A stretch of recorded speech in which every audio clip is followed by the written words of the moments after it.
नमस्कार, मैं हूं आरजू। आप देख रहे हैं वायरल छत्तीसगढ़। आइए डालते हैं नजर आज की खबरों पर। वित्त मंत्री निर्मला सीतारमण ने आज केंद्रीय बजट पेश किया है। इस बजट में इनकम टैक्स पेयर्स, किसान, मिडिल क्लास, युवा और महिलाओं पर फोकस किया गया है। आइए जानते हैं किसे क्या मिला है। वित्त मंत्री निर्मला सीतारमण ने लोकसभा में रिकॉर्ड 8वां लगातार बजट पेश किया। इस बजट के पहले वित्त मंत्री निर्मला सीतारमण वित्त मंत्रालय से राष्ट्रपति भवन पहुंची। राष्ट्रपति भवन में राष्ट्रपति द्रौपदी मुर्मू से मुलाकात कर वित्त मंत्री ने उन्हें बजट के अहम प्रावधानों और बदलावों की जानकारी दी। राष्ट्रपति ने वित्त मंत्री का दही चीनी खिलाकर मुंह मीठा कराया। इसके बाद लोकसभा में रिकॉर्ड 8वां लगातार बजट पेश किया गया।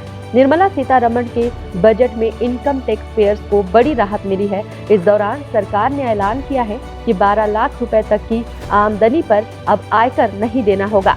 स्टैंडर्ड डिडक्शन भी जोड़ देंगे तो वेतन भोगियों के लिए 12.75 लाख की आमदनी पर कोई कर नहीं लगेगा। स्लैब बदलने से नई कर व्यवस्था अपनाने वालों को फायदा होगा। ध्यान रहे कि यह राहत केवल नौकरी पेशा लोगों के लिए है। अन्य किसी भी जरिए से आमदनी होने पर टैक्स में छूट की सीमा केवल 12 लाख रुपए रहेगी। साथ ही अब सभी टैक्स पेयर्स पिछले 4 साल का आईटी रिटर्न एक साथ फाइल कर सकेंगे। इससे पहले तक यह लिमिट 2 साल थी। वहीं सीनियर सिटीजन्स के लिए टीडीएस की सीमा 50,000 से बढ़ाकर 1 लाख कर दी गई है। मध्यम वर्ग के लिए 13 ऐलान। किराया आमदनी पर टीडीएस छूट 6 लाख रुपए।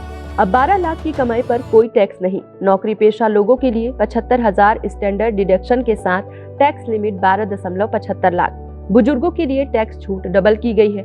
टीडीएस की सीमा 10 लाख रुपए की गई है। 4 साल तक अपडेटेड आईटीआर भर सकेंगे। किराया आमदनी पर टीडीएस छूट 6 लाख रुपए की गई है। मोबाइल फोन और ई कार सस्ती होगी। ईवी और मोबाइल की लिथियम आयन बैटरी सस्ती होगी। एलईडी एलसीडी टीवी सस्ती होगी। कस्टम ड्यूटी घटाकर 2.5% की गई है। देश में अगले हफ्ते नया इनकम टैक्स बिल लाया जाएगा। 1 लाख करोड़ रुपए का अर्बन चैलेंज फंड बनेगा। शहरी क्षेत्र के गरीबों की आय बढ़ाने की योजना आएगी। 1 लाख अधूरे घर पूरे होंगे। 2025 में 40,000 नए मकान हैंडओवर किए जाएंगे। घर घर नल से जल पहुंचाने जल जीवन मिशन कार्यक्रम 2028 तक बढ़ेगा। महिलाओं के लिए 2 ऐलान। पहली बार उद्यमी को 2 करोड़ का टर्म लोन। ST/SC की MSME महिला उद्यमियों के लिए विशेष लोन योजना। पहली बार उद्यमी बनने वाली महिलाओं को 2 करोड़ का टर्म लोन मिलेगा। बुजुर्ग के लिए 6 ऐलान। सीनियर सिटीजन के लिए टैक्स में 2 गुनी छूट 50,000 से बढ़ाकर 1 लाख रुपए किया गया। 36 जीवन रक्षक दवाएं पूरी तरह से टैक्स फ्री। देश में 200 डे केयर कैंसर सेंटर बनेंगे। मेडिकल उपकरण और कैंसर की दवाएं सस्ती होंगी। जीवन रक्षक दवाओं पर कस्टम ड्यूटी 5% घटाई जाएगी।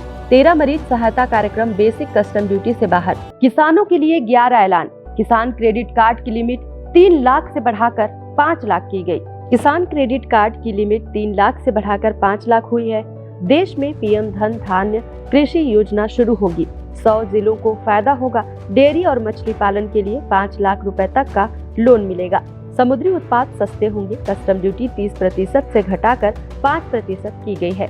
अंडमान निकोबार और गहरे समुद्र में मछली पकड़ने को बढ़ावा मिलेगा। बिहार के किसानों की मदद के लिए मखाना बोर्ड का गठन होगा। मिथिलांचल में पश्चिमी कोशी नहर परियोजना शुरू होगी। 50,000 हेक्टेयर क्षेत्र में किसानों को फायदा होगा। दालों में आत्मनिर्भरता हासिल करने के लिए 6 साल का mission. Post payment bank payment service ग्रामीण योजनाओं में बढ़ाई जाएगी।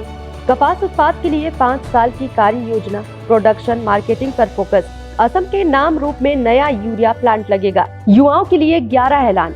5 साल में 75,000 मेडिकल सीटें बढ़ेंगी। स्टार्टअप के लिए 10,000 करोड़ रुपए का फंड बनेगा। 500 करोड़ रुपए से 3 AI एक्सीलेंस सेंटर बनेंगे।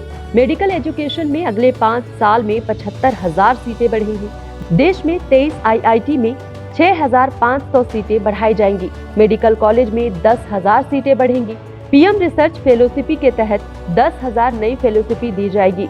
देश में ज्ञान भारत मिशन शुरू होगा। 1 करोड़ मैन्युस्क्रिप्ट का डिजिटलाइजेशन होगा। पटना IIT में हॉस्पिटल सुविधाएं बढ़ाई जाएगी। Make in India make for world को बढ़ावा देंगे।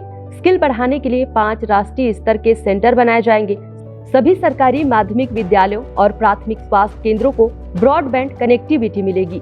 व्यापारियों के लिए 10 ऐलान। देश को खिलौना उत्पादन का ग्लोबल हब बनाएंगे। सोशल वेलफेयर सरचार्ज हटाने का प्रस्ताव। 7 टैरिफ रेट हटेंगे। अब देश में 8 टैरिफ रेट ही रह जाएंगे। ग्लोबल कैपेबिलिटी सेंटर टियर 2 शहरों में बनाए जाएंगे। देश को खिलौना उत्पादन का ग्लोबल हब बनाने राष्ट्रीय योजना बनाई जाएगी। नई लेदर स्कीम में 22 लाख लोगों को रोजगार मिलेगा। बिहार में national institute of food technology बनेगा।